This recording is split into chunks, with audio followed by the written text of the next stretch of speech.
যোৱা 6 তাৰিখে মৰিগাঁও জিলা আৰু মৰিয়াবাৰী আঞ্চলিকৰ উদ্যোগত যিটো মৰিয়াবাৰী গ্ৰাম্য চিকিৎসালয়ৰ বিৰুদ্ধে অন্যায়ৰ বিৰুদ্ধে যিটো প্ৰতিবাদ হৈছিল, উক্ত প্ৰতিবাদত আমিও সহযোগিতা কৰিছিলোঁ সংগ্ৰাম পৰিষদে।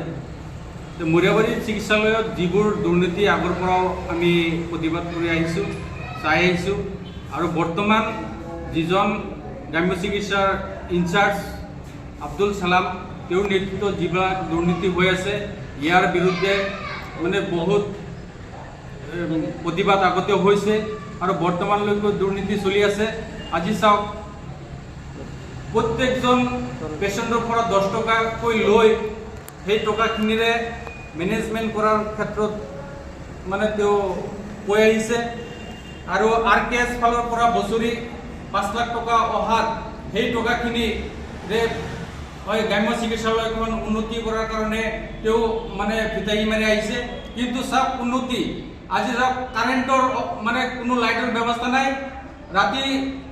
ৰাতিৰ অন্ধকাৰত এজন ৰোগীক তেওঁ টৰ্চৰ দ্বাৰা কেণ্ডেলৰ দ্বাৰা তেওঁ চেলাইন আৰু ইনজেকশ্যন দি থকা আমি স্পষ্ট হৈছে, আমি দেখিছোঁ।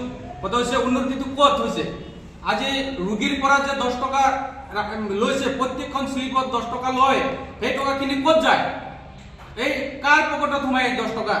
আজি এই ৰাতিৰ অন্ধকাৰত কিয় টৰ্চৰ পোহৰত আৰু কেণ্ডেলৰ পোহৰত কিয় চেলাইন দিবলগীয়া হয়?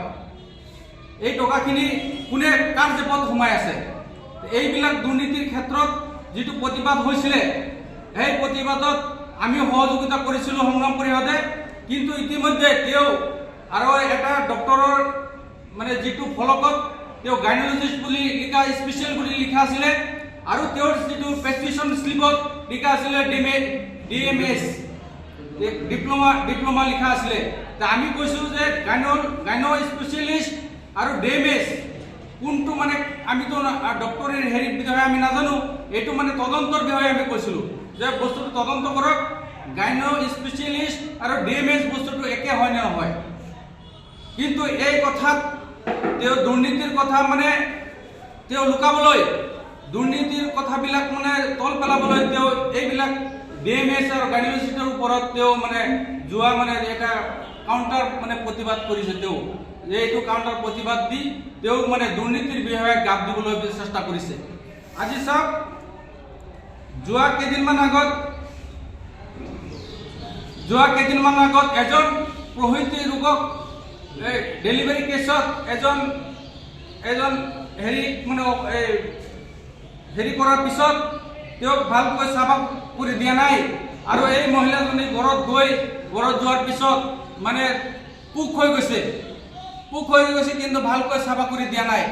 আজি চাওক মহিলাজনীৰ অৱস্থা, এই মহিলাজনীৰ জীয়েকৰ, এইটো মই স্পষ্ট কৰি দিছোঁ, এই মহিলাজনীৰ জীয়েকক আৰু কিয় চাফা কৰাৰ নামত, ড্ৰেছিং কৰাৰ নামত তেওঁ হস্পিটেলত 1500 টকা লৈছিলে, আৰু পিছত ভালকৈ চাফা কৰা নাই, পোক হৈ গৈছে, আৰু এই মহিলাজনীৰ পিছত লাষ্টত এনেকুৱা অৱস্থা, পিছত ৰাইজে চান্দা তুলি এই মহিলাজনীৰ জীয়েকক নগাঁৱলৈ দিয়া হৈছিলে। এয়া চাওক এই মৰিয়াবাৰী গ্ৰাম্য চিকিৎসালয়ৰ অৱস্থা।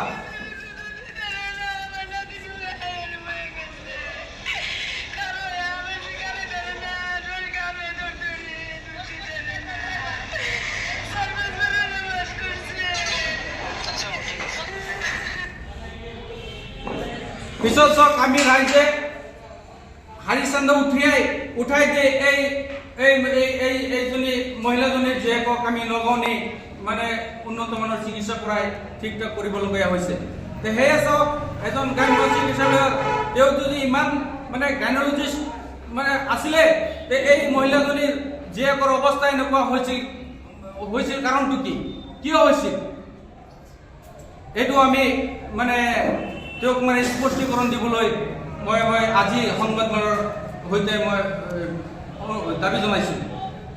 গতিকে মই কৈছোঁ যে আব্দুল সালাম চাহাবক কৈছোঁ যে তেওঁৰ চাৰ্টিফিকেটৰ কথা নহয়, গ্ৰাম্য চিকিৎসালয়ত যিবিলাক দুৰ্নীতি হৈ আছে, সেই দুৰ্নীতিবিলাকৰ ওপৰত মানে আমি প্ৰতিবাদ কৰিছোঁ আৰু কৰি যাম, আৰু অনাগত দিনত আৰু ইয়াতকৈ ভয়াৱহ আন্দোলন কৰিবলৈ আমি বাধ্য থাকিম। আৰু তেওঁৰ ৰঙা চকুলৈ আমি ভয় নকৰোঁ। তেওঁ এটা হেৰিত কৈছে যে এইটো লৈ মানে তেওঁ আইনৰ সহায় ল'ব, আমিও আইনৰ সহায় ল'ম। আমি এপিএলত আমি কেছ ফাইল কৰিম যে কি কাৰণত এইবিলাক প্ৰত্যেকজন ৰোগীৰ পৰা 10 টকা লোৱাৰ পিছতো আৰু RKSৰ বছৰি 5 লাখ টকা পোৱাৰ পিছতো গ্ৰাম্য হস্পিটেলৰ অৱস্থা আজি ইমান দুৰ্নীতি কিয়?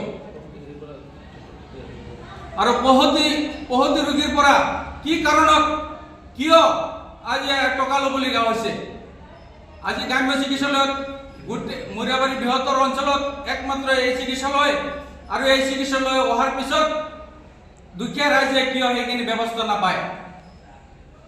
সেইটো লৈ আমি বৰমুৰীয়া আজি বিভাগীয় ফালৰ বৰমুৰীয়াসকলক মানে মই এটা প্ৰশ্ন কৰিব খুজিছো যে এই বিষয়ে আপোনালোকে কিয় নজৰ নিদিয়ে? উন্নয়নৰ টকাখিনি ভেণ্ডৰক নিদি, কোনোবা NGOক নিদি, এণ্টাৰপ্ৰাইজ নিদি এজন ব্যক্তি দালালক কিয় দিছে? আৰু সেই দালালজন তেওঁৰ লগত থাকে, তেওঁৰ মোবাইল নম্বৰ ট্ৰেক কৰিলে ওলাই পৰিব দালালে তেওঁ কেতিয়া কেতিয়া কণ্টেক্ট কৰে। কিয় বিভাগে বহি আছে? আৰু চাওক এই RKSৰ